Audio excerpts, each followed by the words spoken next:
이제 오늘 말씀 나누도록 하겠습니다. 오늘 말씀은 출애굽기 20장, 십계명이 출애굽기 20장에 있잖아요. 계속 십계명 통해 하나님 알아가기 시간이고요. 오늘 7번째 계명 간음하지 말라라는 주제로 말씀 나누기 원합니다. 구절도 똑같습니다. 우리 출애굽기 20장 14절 말씀 같이 한번 읽어보겠습니다. 출애굽기 20장 오늘 우리에게 주시는 말씀 딱 두 단어로 히브리어도 적혀 있거든요. 네, 출애굽기 20장 14절 같이 읽겠습니다. 네, 시작. 간음하지 말라. 아멘. 제목하고 본문이 똑같아서 네, 간음하지 말라. 따라해 보겠습니다. 간음하지 말라. 오늘도 이 십계명 주신 계명을 통해서 하나님의 사랑이 무엇인지, 그분이 누구시길래 우리에게 간음하지 말라고 명령하시는지 함께 깊이 나누는 시간 됐으면 좋겠습니다. 십계명 보면서 우리가 하나님에 대해서 오해하기 쉬운 한 가지가 있어요. 그거는 하나님이 하지 말라라는 계명이 많다는 겁니다. 뭐라고 하지 말라 그러면 우리는 뭐라고 느낍니까? 억압과 잔소리로 느낍니다. 우리 자율적이거든요. 내가 하고 싶은 대로 살고 싶은 게 우리의 인간의 근원적 마음 아니겠습니까? 근데 심지어 십계명 중에 하지 말라가 몇 개나 되는지 아십니까? 8개나 됩니다. 안식일 지켜라, 부모 공경해라, 이건 하라입니다. 근데 하지 말라가 8개나 있는 거죠. 야, 하지 말라 소리 들으면 갑갑하다 느껴지는 겁니다. 참 교회 오면은 왜 이렇게 못하는 게 많아 라고 생각하는 분들이 많을 겁니다. 교회 오면 그렇게 나를 제한한다. 교회 가면 못하는 게 많다면 교회 오지 못하는 사람들도 있죠. 술도 못 마시게 하고 담배도 못 피게 하고 놀지도 못하게 하고 이전에 좋았던 사람 다 끊어내라고 하니까 내가 무슨 재미로 사나 이러면서 하지 말라라는 하나님에 대해서, 하나님은 우리를 집착하고 올가매고 자유를 주지 않고 우리를 구속하는 분이야 라는 마귀가 주는 오해에 탁 덥석 물고 그렇게 생각하는 지체들, 영혼들이 있을 수 있다는 것입니다. 그러나 여러분, 하나님은 사랑이십니다. 믿으십니까? 하나님의 사랑의 성품 안에서 하지 말라라는 계명을 깨닫기 시작하면 눈물 쏙 빼는 은혜가 조화로운 가운데 있는 줄 믿습니다. 그래서 그랬구나. 하나님 사랑이구나. 이게 하나님의 사랑에 여러분 안에 있는 표면적 오해들을 거두는 귀한 시간이 되었으면 좋겠습니다. 그런 의미에서 먼저 하나님이 우리에게 하라라는 초청을 할 때는요, 하라라고 할 때 로봇처럼 우리를 시스템화 만들어서 너 이거 하지 않으면 죽을 거야, 너 이거 하지 않으면 자녀로서 호적에서 파버릴 거야 하는 것은 절대 하나님 사랑의 성품에 위배되는 겁니다. 하나님이 하라 하는 것에서는요, 끝까지 우리를 초청하시고요, 설득하시고 권면하시긴 하지만 강요하지는 않습니다. 대신 하라 하는 것에 대해서 우리에게 자발성을 요구하신다는 사실을 기억하시기 바랍니다. 여러분, 자발적으로 움직이게 하는 게 사랑이겠죠. 시스템화해서 너는 나만 사랑해, 내가 하라는 거 다 해야 돼, 이건 사랑이 아니죠. 억압이죠. 근데 하나님이 우리에게 사랑하도록 우리에게 하라고 명령하신 모든 부분에 있어서는요, 반드시 자발적으로 너가 그렇게 했으면 좋겠어 라고 우리를 설득하시는 진짜 사랑이 들어있는 거예요. 심지어 하나님이 하라 하신 것에는요, 늘 선물이 준비되어져 있습니다. 포상금이 준비되어져 있다는 거예요. 십계명 제 2개의 긍정적인 하라라는 주님의 명령의 계명에서는요, 주일 지키면 뭐라고요? 주일이 복이 있을 것이다, 복을 줄 거야. 내 부모를 공경하면 어떤 선물 주신다고요? 내가 땅에서 잘 되고 장수할 거야. 설득하는 거예요. 그러면 여러분들이 어떻게 해요? 그 말씀을 듣고 주님의 사랑의 초대에 응하는 거죠. 자발적으로. 그게 하나님이 우리에게 요구하시는 사랑의 방식이라는 것입니다. 하나님은요, 우리를 향해서 늘 설득하시고 마음이 움직이실 때까지 기다리는 사랑의 하나님인 줄 믿습니다. 교회에서도요, 그래서 모든 것들을 사랑으로 권면해야 돼요. 강제로 하도록 하는 법이 없습니다. 그래서 제가 이게 좀 답답해요. 가끔은 강제로 막 시키고 싶어요. 헌금 좀 내라. 주일 빠지지 말아라. 다들 이것저것 해라. 근데 그게 사랑의 방식이 아니라는 거예요. 거기에는 억압과 뭔가 눌림이 있겠죠. 그렇기 때문에 끝까지 권면하는 거예요. 여러분, 교회에 봉사하십시오. 주일 예배 빠지지 마십시오. 주님 섬기십시오. 이것이 여러분에게 유익하고 선물이고 축복이 될 줄 믿습니다. 이 주님의 하라라고 명령하신 응답에 순종하며 나아갈 수 있는 저와 여러분 되었으면 좋겠습니다. 그때 이제 하지 말라라는 것은 좀 차원이 다릅니다. 좀 그 내용이 다릅니다. 하지 말라라는 것은 반대로 명령입니다. 강요입니다. 율법입니다. 여러분, 이것도 근데 사랑이라는 것입니다. 부모님이 자녀가 징그럽게 말을 안 듣고 왜 그래야 되는지 납득할 수도 없고 설명할 수도 없을 때는 뭘 한다고요? 명령합니다. 왜요? 부모님은 그걸 아니까. 그 길이 잘못된 길인 걸 아니까 가지 마, 오락실 가지 마 하면서 저희 이게 맨날 귀 자꾸 이렇게 데리고 갔던 저희 권사님 옛날 생각이 납니다. 하지 말라 하는 데는 다 이유가 있는데 난 그 이유를 모르겠어요 해도 그 부분에 있어서 그 선을 넘어가 버리면 자녀가 망가지기 때문에, 자녀가 크게 사고가 나기 때문에 하지 말라에 있어서는 하나님이 강요하신다. 율법이다. 계명이다. 그러므로 그것 또한 하나님의 사랑이라는 것입니다. 아이가 태어나고 조금 걷기 시작하면요, 아이가 그렇게 장난감들 입에 막 넣어요. 예? 그리고 막 계단 무서운 줄 모르고 막 굴러 떨어질 수도 있는데 막 무섭지 않게 막 아무렇지 않게 막 달려가죠. 그러면 이 아이를 위해서 부모는 뭘 준비합니까? 당근에서 아이용 펜스를 꼭 그렇게 준비합니다. 바운더리를 만드는 거예요. 아이가 거길 넘어가지 않도록, 주방으로 가까이 오지 않도록, 뜨거운 거 가까이 하지 않도록 바운더리를 만들어서 거기서만 놀게 합니다. 저희 사랑이가 어렸을 때 바운더리를 이 거실에 한복판에 넣었어요. 이 친구는 일어나자마자 엄마와 교감하기보다 나가서 노는 걸 좋아하는 애예요. 어렸을 때부터. 형은 작은 방에서 장난감 놀 때 이 바운더리를 붙잡고 나를 내보내줘, 왜 나만 여기 묶어놔 하면서 고통스러워했던 것이 기억이 납니다. 그러나 부모가 볼 때 넌 아직 여기 있어야 돼. 너가 잘못하면 사고 날 수 있고 계단에서 굴러떨어질 수 있고 잘못된 걸 먹을 수 있어 하면서 바운더리로 강요하고 그 바운더리를 넘어가지 말라라고 이야기하는 거죠. 여러분, 이게 사랑입니까 아닙니까? 사랑이라는 것입니다. 그런 의미에서 오늘 주님께서 십계명에 나오는 8가지 하지 말라라는 말씀을 들으면서 우리는 하나님이 나를 사랑해서 그렇게 말씀하신다는 오해를 푸는 일부터 저 하루 만에 있기를 원합니다. 심지어 오늘 본문의 말씀은 뭐라고요? 간음하지 말라. 여러분, 간음이 무엇입니까? 간음의 사전적 정의가 있어요. 부정한 성관계를 얘기하는 거예요. 그러니까 간음은 말 그대로 성관계라는 대전제 속에서 이루어지는 겁니다. 근데 성관계가 부정한 게 있고 깨끗하고 거룩한 게 있다는 거예요. 그러니까 성관계가 하나님이 만드신 바운더리 안에 있으면 거룩하고 깨끗하고, 있어야 할 자리에 없으면 부정하고 더럽다 여겨지는 거예요. 그게 간음이라는 것입니다. 이 간음의 사전적 용어 두 번째는요, 배우자 이외의 사람과의 성관계 따위를 이른다라고 나와 있습니다. 그러니까 구체적인 설명이죠. 배우자만의 성관계를 하나님이 즐기도록 하나님이 우리에게 허락하시고 그걸 아름답다 말씀하시는데, 배우자 외의 모든 성관계는 하나님이 뭐라고요? 부정하다 여기는 거예요. 똑같은 성관계인데 마치 이것과 같아요. 김치찌개가 있어요. 김치찌개가 식당에 딱 들어옵니다. 너무나도 맛있는 뚝배기에 온갖 김치가 송송송 썰어져서 맛있는 양념이 되어져서 보글보글 끓으면서 온단 말이죠. 여러분, 그것은 깨끗하고 맛있는 음식이 됩니다. 근데 똑같은 김치찌개지만 그게 내 가방 비닐봉다리에 있다가 터졌어요. 생각만 해도 끔찍하죠. 그것은 그 자리에서 부정하고 더럽고 쓰레기가 되는 거예요. 이거 어떻게 처리하지? 그러니까 거룩은요, 있어야 할 자리에 있는 게 거룩이에요. 여러분, 성경을 보면요, 하나님은 기독교의 성을 억압하고 불결하게 여길까요?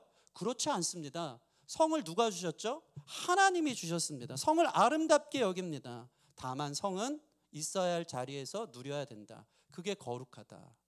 그게 아름답다. 라고 주님이 말씀하는 것입니다. 그러므로 성 밖에, 하나님이 약속하신 바운더리 밖에 있는 모든 성을 하지 말라. 그 관계를 하지 말라. 그건 간음이다 말하는 거예요. 더 쉽게 얘기하자면, 명확히 얘기하자면, 거룩한 성관계는 결혼한 배우자와의 관계만을 말하고요, 그 외의 모든 성관계는 부정하다 여겨지는 겁니다. 즉 혼외 성관계, 혼전 성관계가 하나님 보실 때 간음이라고 말씀하시는 거예요. 그 자리를 이탈했다라고 말씀하는 것입니다. 자, 이런 얘기를 들을 때 이 말이 오늘날 통하냐 이 말입니다. 그거를 하지 말라고요? 어떻게 참아요? 그 좋은 것을 나의 젊은 혈기에 하나님이 허락했다면 왜 이것을 우리가 이 바운더리 안에서만 즐겨야 되죠? 오늘날 이 성개방과 성혁명 시대에 실제적으로 간통죄도 폐지되었고요, 이 옛날에는 혼의 성관계를 법적으로 잡아두는 이게 다 없습니다. 심지어 오늘날 혼전 성관계에 대해서는 엄청나게 다들 열려 있습니다. 심지어 그리스도인들 안에서도 이 부분에 대해서 어찌할 바를 모르는 것이 물밀듯이 밀려오는 우리의 생각이고 마인드라는 거죠. 여러분, 대학가의 동거문화가 얼마나 가까이 왔습니까? 저는 오늘날 그리스도인들 대학생들이 어떤 입장을 취하고 가치를 갖고 이것들을 승리하면서 버텨내야 될지에 대해서 참 너무 힘들다고 생각될 만큼 동거문화 너무 가까이 있어요. 대학교 기숙사가 없으면 다 이제 자기 집 원룸이나 이런 것들 구하지 않습니까? 근데 너무 비싸요. 매우 합리적인 조건으로 너가 좋고 나도 너가 좋으니까 같이 재정적으로 돈을 같이 내면서 같이 동거하면 얼마나 좋냐. 그러면서 서로 즐기고 사랑하자. 이런 문화가 깊숙이 들어온 이 상황 속에서 오늘날 간음하지 말라. 왜 목사님 몰라도 너무 모르는 얘기를 하시네요. 하나님 너무 모르는 얘기를 하시네요. 불가능해요. 너무 시대에 뒤떨어진 얘기 같아요. 언제적 얘기하십니까? 차라리 건강하게 피임을 가르치지 그건 불가능한 거 아닙니까? 라고 생각하는 사람들이 있다는 거죠. 그래서 여러분 먼저 우리가 기억해야 될 건 하나님이 하지 말라 하는 것은 우리를 사랑하기 때문에, 나보다 나를 잘 아시기 때문에 바운더리를 정해서 너 그거 넘어가면 다쳐, 아파, 큰일 나, 사고나 라고 우리를 향한 메시지라는 것을 먼저 우리가 받아들일 수 있는 저와 여러분 됐으면 좋겠습니다. 저는 그래서 오늘 설교를 통해 그 바운더리 안에서 하나님의 말씀을 지켜나갈 때 그것이 우리의 삶에 얼마나 큰 자유와 안정감을 주는지에 대해서 비교하면서 좀 여러분에게 설득하고 설명해 드리기를 원합니다. 자, 그래서 이 이야기를 하기 위해서 간음이라는 사전적 용어의 대전제, 그 바운더리는 거룩한 성관계는 어디에서 이루어진다고요? 따라해 봅시다. 결혼인 거예요. 결혼. 하나님이 만들어 온 펜스는 결혼이라는 관계 안에서만 가능하다. 그게 거룩하고 아름답다. 그게 침소의 거룩함이다 라고 말씀하는 것입니다. 히브리서 13장 4절, 모든 사람은 결혼을 귀히 여기고 침소를 더럽히지 말라. 잠언 5장 15절, 너는 내 우물에서 물을 마시며 내 샘에 흐르는 물을 마시라. 18절, 내 샘으로 복되게 하라. 내가 젊어서 취한 아내를 즐거워하라. 성은 아름답고요, 그 안에서 거룩하고요, 마음껏 즐기도록 하나님이 우리에게 주신 선물인 겁니다. 성은 매우 은밀하지만 가깝죠. 남성과 여성을 만드시고 관계 안에서 생명이 이어지도록 하나님 만드셨고, 그 안에서 이 세상 어떤 관계와도 누릴 수 없는 완전한 연합과 친밀함을 줄 수 있는 하나님의 놀라운 사랑의 특권, 배타적인 사랑의 결정체로 주님께서 우리에게 주신 은혜라는 것이죠. 근데 그것이 결혼 안에 있어야 안전하다라고 주님이 말씀하고 계신 것입니다. 왜 그럴까요? 우리가 생각하는 결혼 안에서의 사랑과 청년들이나 대학생들, 젊은이들이 생각하는 결혼 밖 데이트나 로맨스나 감정에 의지한 사랑이 차이가 있기 때문입니다. 여러분, 결혼은 누가 만들어 주셨죠? 하나님이 주셨습니다. 그럼 결혼 안에 사랑은요, 하나님 방식의 사랑이, 가치가 거기에 완전 담겨져 있는 거예요. 여러분, 결혼이 전제하는 사랑은 뭔지 아십니까? 따라해 보겠습니다. 약속이에요.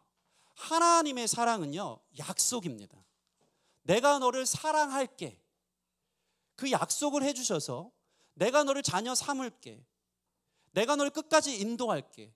그 주님의 구약과 신약이라는 이 약속, 언약의 여호와 되신 언약의 말씀으로 우리를 안고 정말 비가 오나 눈이 오나 어떤 폭풍과 쳐도 그 약속을 지키시기에 신실하게 당신의 의지를 갖고 사랑은 동사이기에 움직여가면서 이끌어가는 것이 하나님의 사랑의 방식이에요. 그게 어디 담겨져 있다고요? 결혼에 담겨 있다는 겁니다. 하나님의 사랑은 감정이 아닙니다. 하나님의 사랑은 뜨거운 필이 아닙니다. 내가 저 사람을 사랑하는 느낌이 왔어, 저 사람 내 것 같아 하는 로맨틱한 감정이 아닙니다.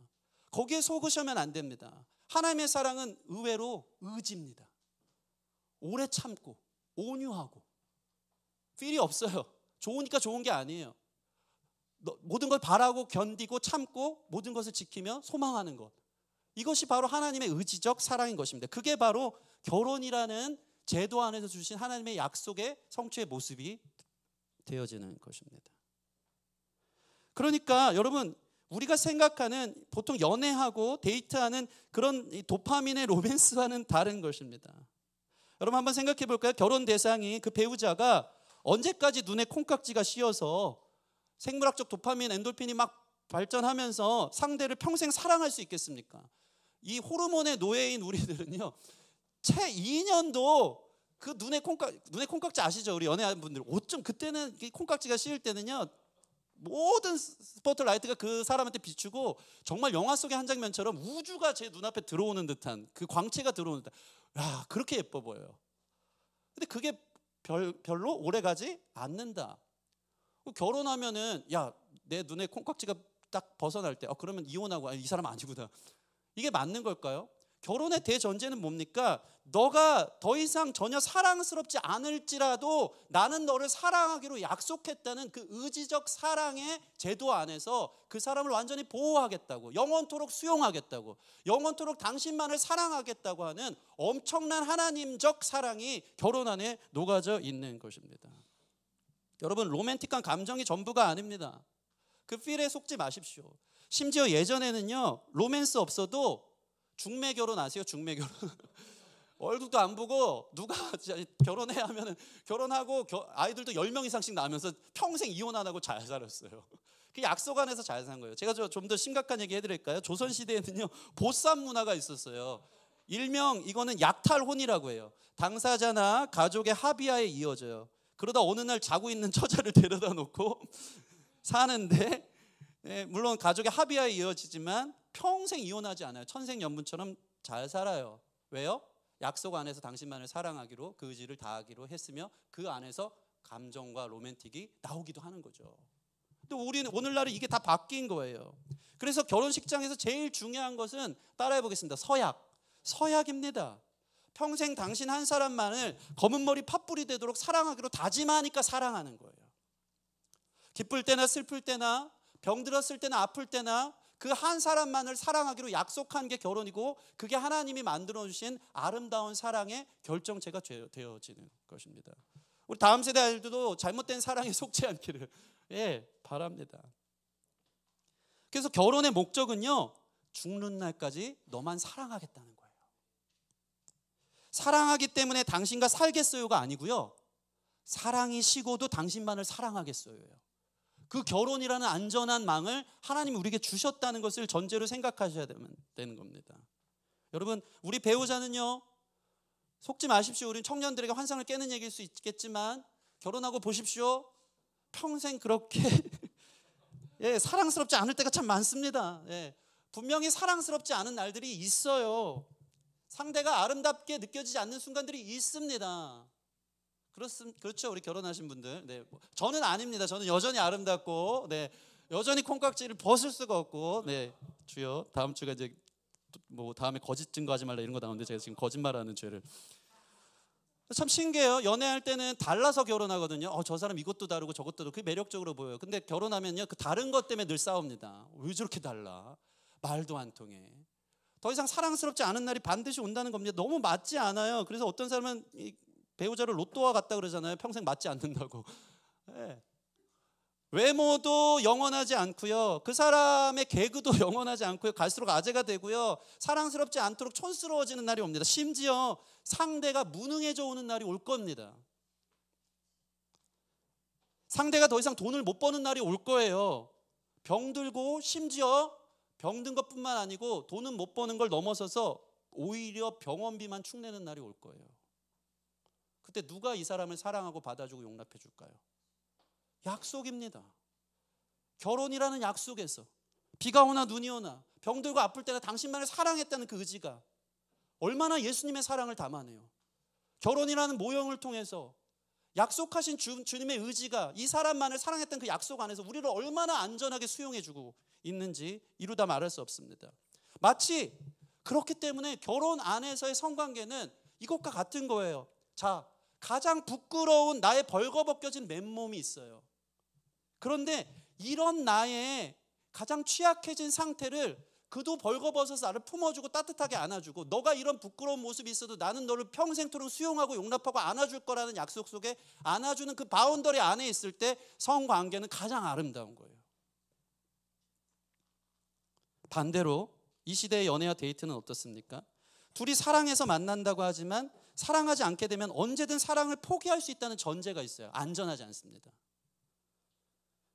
그런 상황에서 그게 진짜 사랑인 줄 알고 결혼 안에서만 하나님이 만들어 놓으신 친밀한 그 교제를, 그 하룻밤을 함부로 보내는 거예요. 그때는 아침이 되면요, 정말 결혼한 것 같은 안정감에 속기도 합니다. 이 안정감이, 당신과 영원할 것 같은 이 안정감이 내 안에 있구나. 너무 아름답다. 너무 행복하다. 그 어떤 마음속에 속아가는 거죠. 그러나 이것은 매우 위험한 사랑이라고 하나님이 우리에게 바운더리를 지금 쳐주고 있는 것입니다. 왜요? 그 감정적 사랑은 결코 오래가지 않기 때문입니다. 얼마나 이 세상의 사랑이 조건적이고 소비적입니까? C.S. 루이스는 이 모든 사랑을 식욕이라고 말할 만큼, 당신이 더 이상 나에게 매력적으로 느껴지지 않으면 난 당신을 더 이상 섭취하지 않을래. 이 조건적 사랑 안에서 반드시 연애에는요, 온도차가 존재해요. 온도차. 내가 뜨거우면 같이 뜨거우면 좋겠지만 어느 날은 상대가 차가워지는 날이 옵니다. 일종의 연애에는요 늘 갑을 관계가 존재한다는 겁니다. 더 사랑하는 사람과 덜 사랑하는 사람이 존재해요. 자 보세요. 더 사랑하는 사람은요 그때부터 을이 돼요. 덜 사랑하는 사람에게 매달리고 집착합니다. 연애 많이 해보신 분 아시죠? 왜 나를 더 이상 매력적으로 느끼지 않지? 집착해요. 내가 더 뜨거울수록 그 사람은 차가워져요. 그 사람은 이미 마음이 콩밭에 가 있는 거예요. 다른 이성에 눈을 돌리기 시작하고 자기의 미래 준비를 핑계 삼아 직장이나 유학으로 떠날 준비가 돼 있기도 합니다. 그러면 을은 계속해서 매달리며 어떻게 해서든지 갑에게 수용되고 싶어서 정신적, 물리적, 생물학적 만족을 위해 엄청 애를 씁니다. 그럴수록 갑은 너는 이게 부족해, 너는 충분히 훌륭하지 않으면 내가 너를 더 이상 사랑할 수 없어. 그런 와중에 결혼에 속은 것처럼 나의 모든 벌거벗긴 민낯을 다 보여주고 그 안에서 잠깐이나마 결혼의 안정감을 누린 것 같지만 그 가짜에 속으면서 결국에는 결별하고 이별했을 때 느껴지는 그 상처와 박탈감과 허무함은 하나님의 마음에 너무 아픈 거예요. 잘못된 사랑에 속아서 그 사랑에 허덕이다가 결국은 너의 벌거벗겨진 모습을 수용받지 못함으로 인해서 너는 버려졌구나. 그 안타까운 사랑이 너무 싫어서 그 상처가 너무 싫어서 하나님은 우리에게 결혼이라는 약속이라는 사랑의 제도 안에 그 사랑을 누릴 때 얼마나 아름답고 네가 안전한지를 우리에게 말씀해 준다는 것입니다. 여러분 하나님의 말씀이 사랑이라는 사실을 기억하고 다시 한번 재고하고 생각해 볼 수 있는 우리의 삶이 되어지기를 원합니다. 또한 하나님은요 창세기 2장 24절에 이렇게 말씀하십니다. 같이 한번 읽어볼까요? 창세기 2장 24절 같이 읽겠습니다. 시작. 이러므로 남자가 부모를 떠나 그 아내와 합하여 둘이 한 몸을 이룰지로다. 자 여기에 전제가 있어요. 남자가 부모를 떠나 그 아내와 뭐예요? 합하여. 이것은 결혼을 말합니다. 결혼 이후에 뭘 해요? 한 몸을 이룰지라. 이게 노골적인 히브리어 바사르가 들어가는데 성관계를 말하는 거예요. 결혼 안에서만 그 관계의 성적 연합을 허락하고 있죠. 여기에 엄청난 영적 원리가 있습니다. 성관계를 한 몸 되는 거라고 말해요. 그냥 몸만 한 몸이 되는 게 아니고요. 이 한 몸의 의미는요 전 인격이 하나 되는 신비를 말해요. 성적 관계는요 정신적, 정서적, 마음, 영혼이 하나 되는 순간으로 하나님이 은밀하게 가장 소중하게 배타적 사랑으로 만들어 놓은 거예요. 그래서 하나님은요 아까 우리 주연 형제가 찬양인 한 것처럼 그 사랑으로 은밀하고 조용한 왕의 침소에서 나의 사랑하는 신부를 불러 그곳에서 누구와도 나눌 수 없는 은밀한 사랑을 나누도록 우리를 초청하고 계신 겁니다. 그래서 하나님은요 다른 신을 내게 있게 말고 다른 우상을 두지 말라. 그 간음죄다. 나는 너만 사랑한다. 그 친밀한 곳에서 벌거벗겨진 우리를 수용하면서 그 아름다운 용납 속에서 우리는 완전한 안정감과 기쁨과 평안을 누리도록 주님께서 늘 예배라는 침소를 우리에게 준비하고 계신 것이죠. 근데 이 한몸됨을 계속해서 찢는 사람이 있는 거예요. 계속해서 성적 연합을 다른 사람과 갖기 시작한단 말이죠. 그럼 어떤 일이 벌어집니까? 자, 생각해 보십시오. 한몸됨의 의미를 가볍게 여기면 안 됩니다. 제가 이거 우리 은희 집사님은 우리 결혼 예비학교 때 여러분 결혼을 앞두신 분들 또 꼭 듣기 원하는 분들 유익한 점이 있습니다. 결혼 예비학교 때 늘 하는 퍼포먼스거든요. 자, 한몸이란 마치 이것과 같아요. 두 개의 종이가 제가 이거 할 때 은희 집사님 앞에서도 용준 집사님 앞에서도 딱풀로 엄청 붙이고 막 본드 붙이고 다림질 막 이렇게 하듯이 막 이렇게 해오라 그랬어요. 근데 지금 만약에 이거 뜯었는데 막 찢어지지 않으면 이게 설교 망하는 거거든요. 예, 아무튼 해보겠습니다. 뗄래야 뗄 수 없도록 두 사람이 연합했다는 것은 모든 전 인격적 연합을 말하는 거예요. 근데 이 한 몸이 다른 데서 계속해서 함부로 굴리는 거야. 그럼 찢어진 영혼이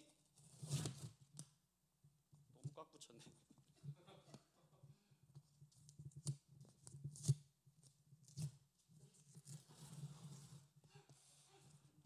너무 사랑하네. 더 이상 뜯어줄 수가 없네.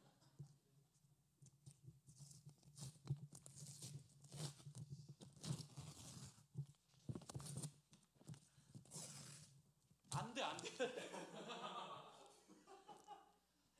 자, 보세요. 오늘날 젊은이들이요 한 몸 되기 원해서 이 사람과 한 몸을 이루고 저 사람과 한 몸을 이루는데 한 몸 이루기에 또 다른 한 몸을 이루게 찢는 거예요.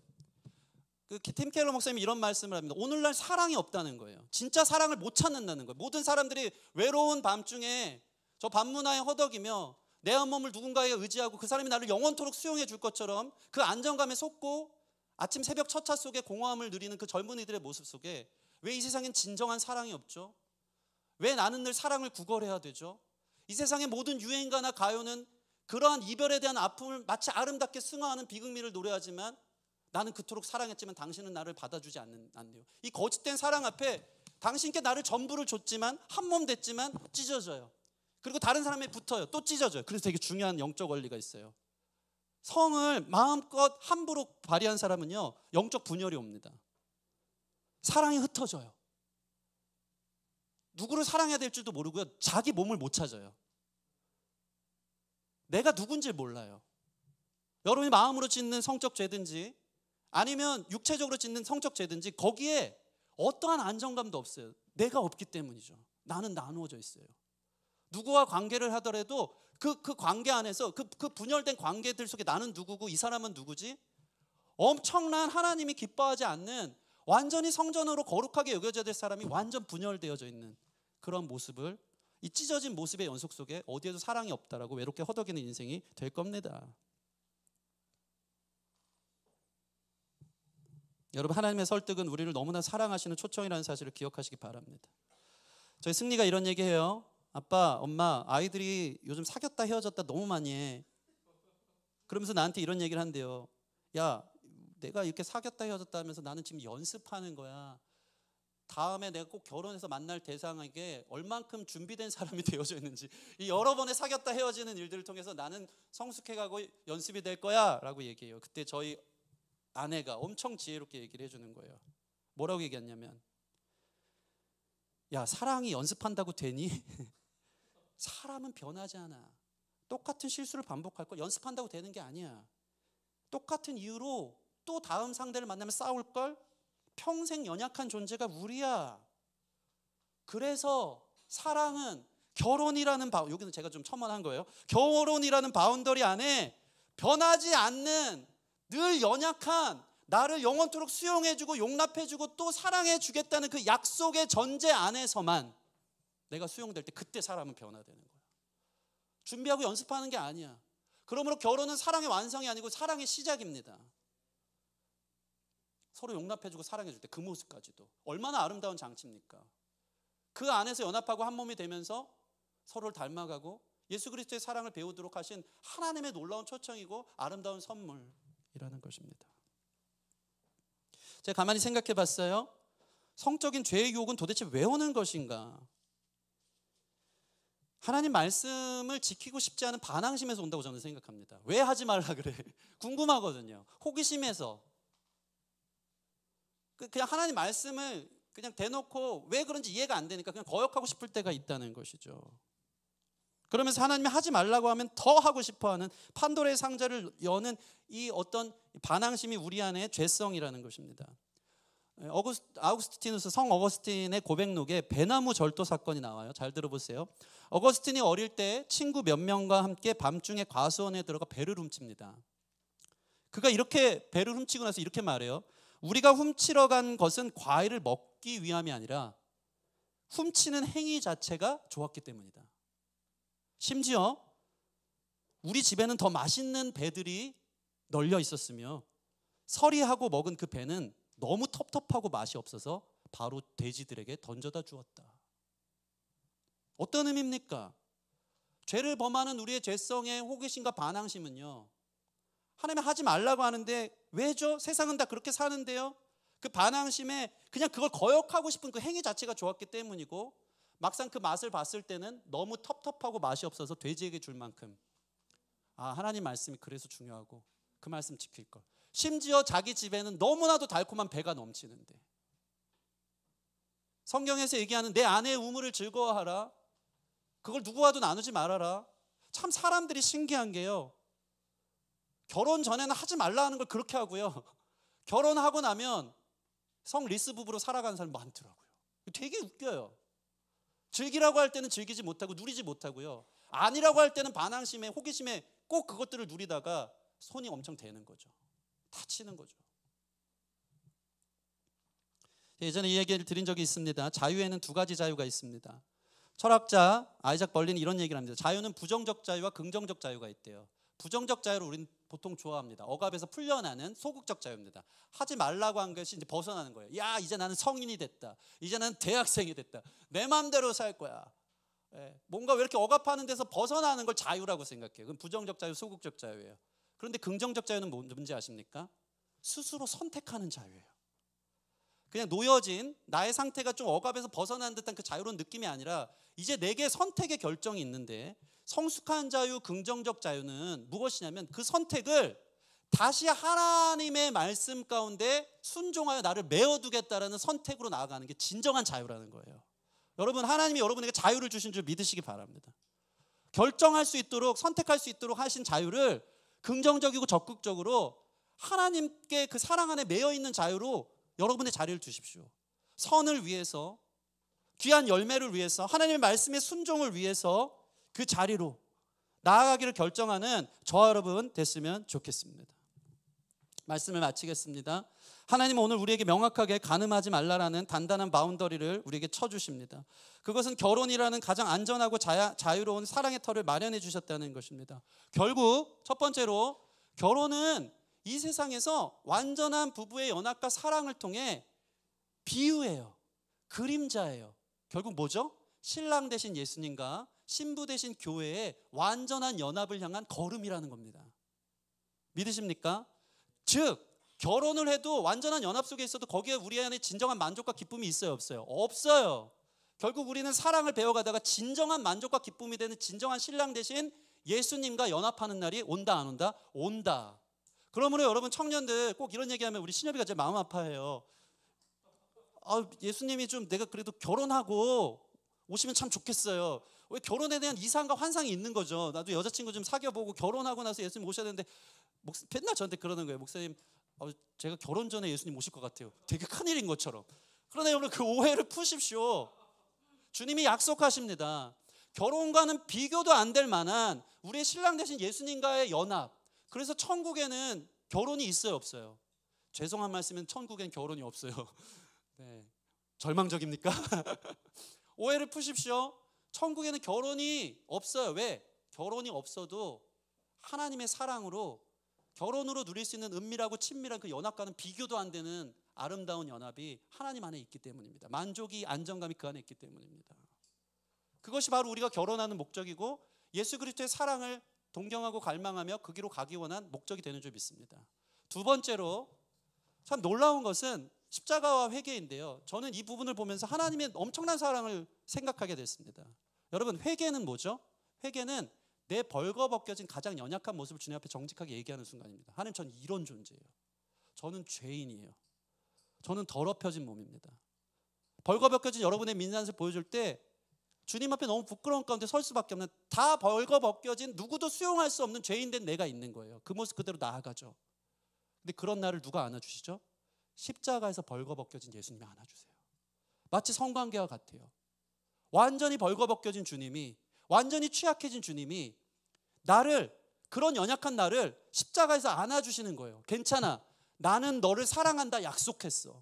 너가 아무리 음탕한 고멜처럼 세상에서 이 모양 저 모양으로 살았을지 몰라도, 간음하지 말라라는 이 말씀을 그동안 지키지 못했을지 몰라도, 저도 여러분 마음으로 매일같이 간음하는 사람입니다. 얼마나 연약하고 자유롭지 않은 사람인지 모릅니다. 그런 우리를 향해 괜찮아, 너의 연약한 모습 그대로 내가 벌거벗겨진 채로 너를 다 안아줄 수 있어. 그게 십자가의 사랑인 줄 믿습니다. 그 사랑이 우리를 초대하는 거예요. 나의 안전한 사랑으로, 나의 완전한 사랑으로 들어오지 않을래? 내가 너에게 명령한 이것이 너를 위한 것이란다. 그렇게 우리의 삶을 거룩하게 지키고 하나님 허락된 자리에서 누리고 즐기며 나를 완전히 수용하고 받아주신 주님의 사랑 안에서 여러분의 아름다운 결혼 생활들을 해나갈 수 있는, 그날을 추구할 수 있는 저와 여러분 되기를 주님의 이름으로 축원합니다. 우리 같이 찬양하고 기도하는 시간 갖겠습니다. 내 모습 이대로 함께 찬양하겠습니다. 우리 히터를 좀 꺼주시면 좋겠습니다.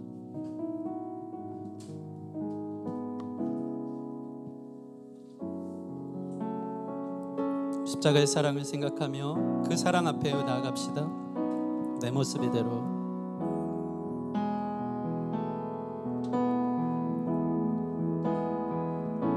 내 모습 이대로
성적 죄는요, 그래서 자기 몸의 죄를 범하는 거라고 하잖아요. 갈기갈기 찢어져 어디에도 나 자신을 찾을 수 없고 사랑을 찾을 수 없다라고, 버려진 것 같다라고 느껴진 우리의 마음과 상태들이 있다면 괜찮습니다. 주님이 우리를 두 팔 벌려 안아주시고 기다리시는 줄 믿습니다. 너는 나의 신부다.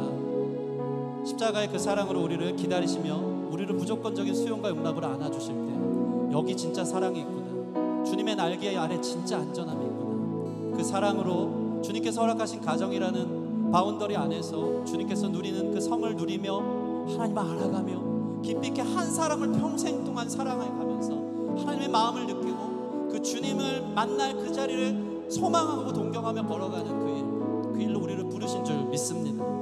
청년이 무엇으로 그 행실을 깨끗하게 하리까? 주의 말씀만 지킬 따름이니이다. 나를 너무나도 사랑하시는 주님, 나의 모든 벌거벗겨진 부분까지도 안아주시려고 당신이 가장 취약해진 상태로 나를 부르시고 계신 그 주님 앞에 다시 한번 나아가 당신이 나를 수용하고 받아주신 그 영원한 안정감과 은혜 안에서 누리고 그 만족되는 사랑 안에서 이성에게, 다른 사람에게 구걸하지 않고 사랑 찾지 않고 주님의 만족된 사랑과 명령 안에서 주의 말씀을 지키며 그 사랑을 배워갈 수 있는 거룩한 의지를 우리 가운데 다시 한번 허락하여 주시옵소서. 그렇게 우리의 가정을 지켜주시고 우리의 젊음을 지켜주시고 하나님 기뻐하시는 삶의 자리로 순결하게 나를 드리기 원한다고 우리 같이 기도하며 나아가도록 하겠습니다. 함께 기도하시겠습니다. 하나님 감사합니다. 베드로처럼 하나님, 내가 죄인입니다. 주님 앞에 설 수 없는 죄인입니다. 우리 너무 더럽혀졌고 부정하고 하나님 갈기갈기 찢겨져 우리의 영혼과 마음은 분열돼 내 몸에 얼마나 많은 죄를 짓고 살았는지 이루다 말로 할 수 없으나 주님의 영원하신 사랑이 오늘 나를 안아주시고 주님의 무조건적인 수용과 용납이 괜찮다고 눈물 닦아주시며 상처난 우리 마음을 만져주시고 내가 여기 있다, 내가 네 마음을 안다며 안아주시며 영원한 사랑 안에 만족과 안정감을 주시는 줄 믿습니다. 하나님, 우리가 주님과 연합하게 하시고 주님의 말씀과 연합하여 주님이 우리에게 정해주신 거룩한 마음들이 안에서 하나님 말씀을 지키며 우리의 행실을 거룩하게 하며 주님의 기쁨이 되어지고 한 사람의 신랑과 신부의 기쁨이 되어지게 하시고 영원토록 주님의 연합과를 소망하며 꿈꾸며 걸어갈 수 있는 우리 인생이 될 수 있도록 주님 축복하시고 인도하여 주시옵소서. 하나님, 오늘 예배를 통해 우리를 다시 새로운 소망으로 이끌어주시니 감사합니다. 실패하고 무너진 삶일지언정 주님이 오늘도 괜찮다고 우리를 안아주시고 품어주시고 무조건적으로 용납하시고 수용해 주심이 우리를 향한 변화로 나아가게 하는 놀라운 은혜인 줄 믿습니다. 십자가의 사랑에 계시게 또 실패하고 주저앉지만 오늘 다시 담대하게 겉옷을 들고 주님께 던지고 주님 사랑합니다. 내가 주의 말씀을 지킴으로 그 약속을 지킴으로 주님을 향한 사랑을 내가 이행하게 하여 주시옵시고 그렇게 주님이 말씀하신 대로 내 하나뿐인 그 사랑을 위해서 그 결혼할 그 배우자만을 위해서 나의 평생을 충성하고 사랑하며 하나님의 사랑을 배워가기로 결단하고 다짐하는 우리 귀한 지체들, 우리 성도님들 될 수 있도록 주님 축복하여 주시옵소서. 그렇게 주님의 사랑 안에 가정을 지키고 내 몸을 지키고 정말로 주님과의 연합과 은혜들을 누리며 영원토록 주님과의 연합을 꿈꾸며 그 소망하며 걸어갈 수 있는 우리 모든 인생들 되어지기를 소원하고 감사하며 예수님 이름으로 기도합니다. 아멘. 아멘. 영광 박수 올려드리겠습니다.